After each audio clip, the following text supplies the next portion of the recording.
lifestyles in the world is different. You know, we live in Ephesians 2, 1-3, Paul says that we're dead in our trespasses, and in the world, people go around conducting themselves according to lust, fulfilling the desires of the flesh, of the mind. They were by nature children of wrath. So by nature, we are fulfilling our desires. We're doing what we want to do. Whatever we have a taste for, we go out and fulfill that taste. That's the unnatural, natural state of the world. It's not the way it was created to be, but that's what we do. We live by our lust. We live by the desires of our eyes. And think about it. Why would we live just by the desires of our eyes? Because the eyes of our spirit have been shut off for so long that all we see is what's before us. And we don't have that vision into the spirit realm to see the fullness of the thing we're looking at. All we see is what it is in the physical realm. All we see is what we can interact with it. We don't see the spiritual side of it. When we meet someone, think about this.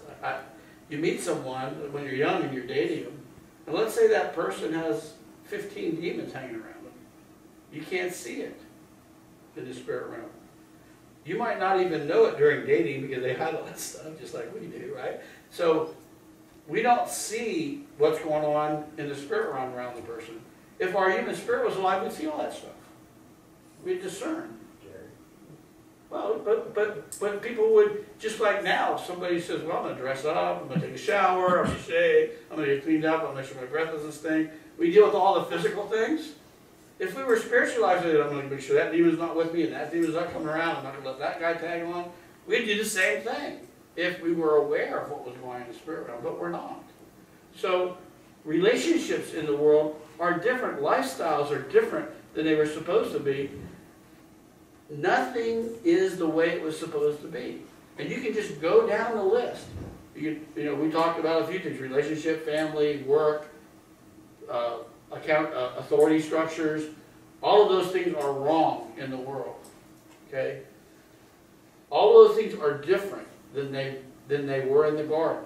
They're different than what Jesus talked about in the kingdom. He says the kingdom is not like this.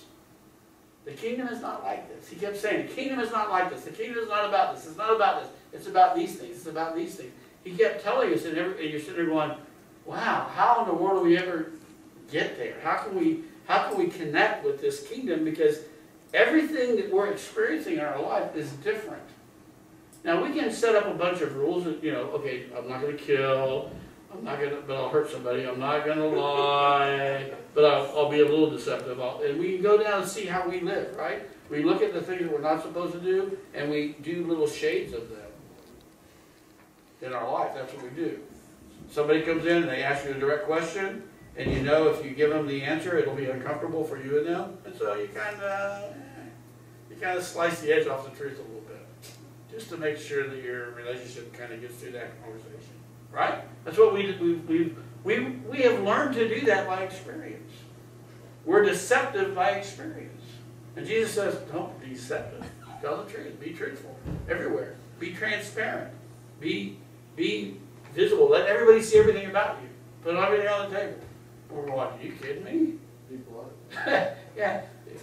I would have never got a first date. I would have never got any first dates if we had done that, you know, when I was a kid. You're trained when you're a kid. Lie. Don't tell them who you really are. Don't tell them what you really think. Don't tell them what's really going on inside of you. Here's the vision. Look on TV. Pick out the TV stars that these girls like. Dress like them. Talk like them. Like their music. That's what we're taught as kids. We're taught to be deceptive in order to be successful in relationships. We're taught to be power hungry in order to be successful in business.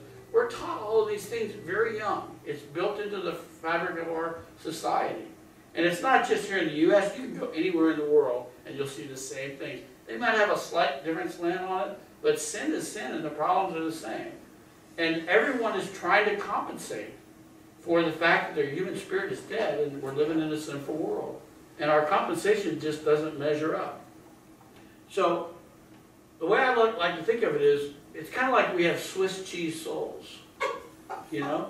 Our souls have a bunch of holes in them. And those holes are places, if you think of kind of your soul as like a bunch of Swiss cheese and you've got hoses that plug in and bring things from the physical realm in, your nervous system, and a lot of information comes in. And there's these big holes where things from the spirit realm are supposed to be plugged in, but they're not filled in.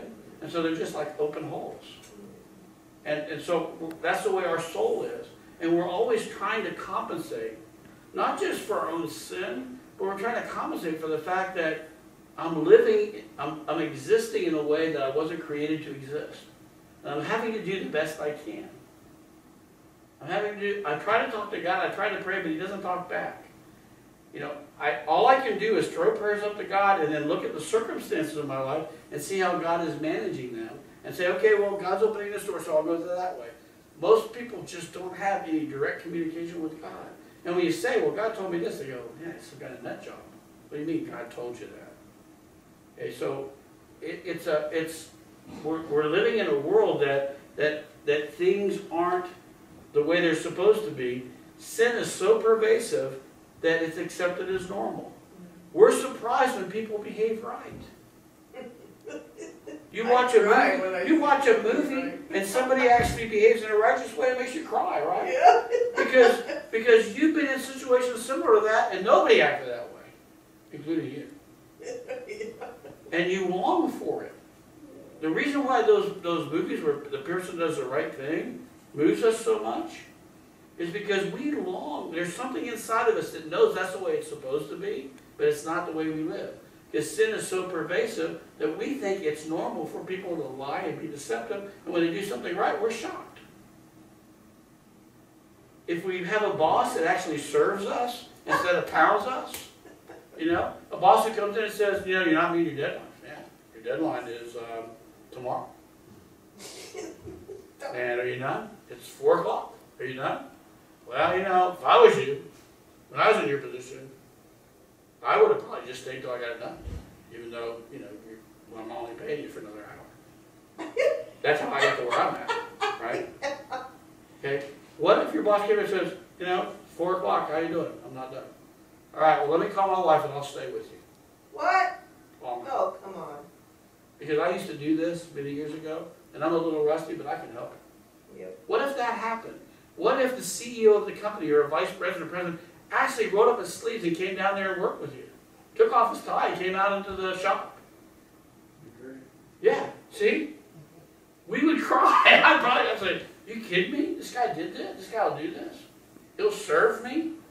He's not getting paid anymore. It's my goal, right? Not his. His goals are up in the stratosphere. It's my goal. Tomorrow, I'm going to walk into my manager who reports to somebody who reports to somebody who reports to him. I'm going to walk into my manager and say, I got the job done. Why did I get it done? Because the CEO of the company took off his suit, put on work clothes, and came and stayed with me all night. Servant leadership, right? That's the way. Now here's the thing. It's so inconceivable. We actually have a TV show about it now, right? This show about the bosses who go down and work with the guys. Yeah, right? They go and work with the guys, and they give them bonuses, and they make them all cry. They say, here's a college scholarship for you, and here's a car for you. Everybody's crying. Why are we crying? Because that's the way it's supposed to be. The people at the top are supposed to serve everybody. They're not supposed to lord it over them like the Gentiles. Jesus said that. But it doesn't work the way it's supposed to, even though there's something inside of us as humans that knows it's wrong. Because when we see the right thing, we want it so bad to be true.